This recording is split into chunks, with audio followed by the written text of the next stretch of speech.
Hello friends, welcome back to the new tutorial of the React testing library. Today we are going to learn about how to finding the elements by role. Get by role. Those who haven't subscribed my channel yet, please do subscribe my channel, and if you like the video, please do like, share and comment on my video. Let's get started. So first of all, we have to create the form of .js. So basically you can see that we have a form, right? So let's create it first. So we have a form.js file. So we have created that one, which includes the form tag. Then we have an input which consists of the username and the button, that is submit. Then we have a create a test form, right? So we are taking the render and the screen from the testing library React. Okay, form from the form component. So first we render the form. Okay, then we are going to check find the button. Okay, so here you can see that get by role. First we are finding the button with the role. Okay, and partial name. So its partial name should be submit. So here you can see that in the form there is a submit.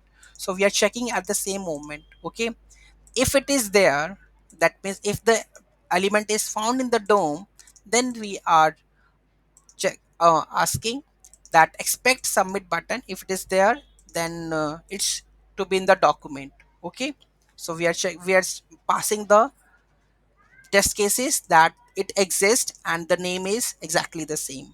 Okay, so if I go and run these test cases, control C, I think it's form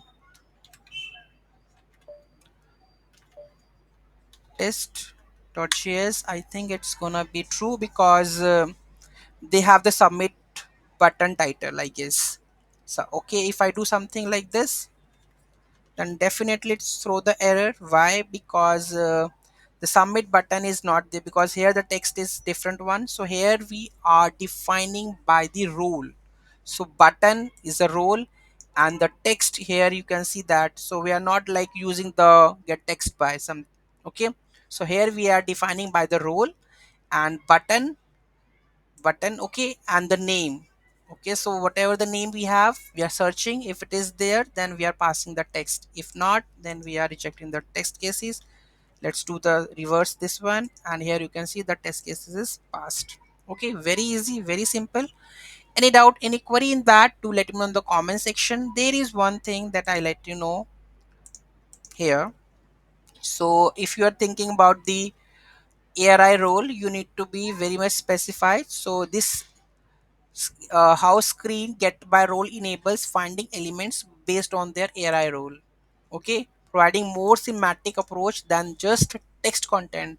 Like you are searching with the text content, it is more appropriate and more semantic approach to search or find an elements. Okay, so this approach is beneficial when testing components that rely on the specific ARI roles for the accessibility and screen render capability. You can use screen get by role to find various elements like headings, checkboxes, and more, ensuring your component's function is expected for all the users. Okay, so any doubt, any query in that, do let me know in the comment section. Thank you so much for watching this video. Have a great day.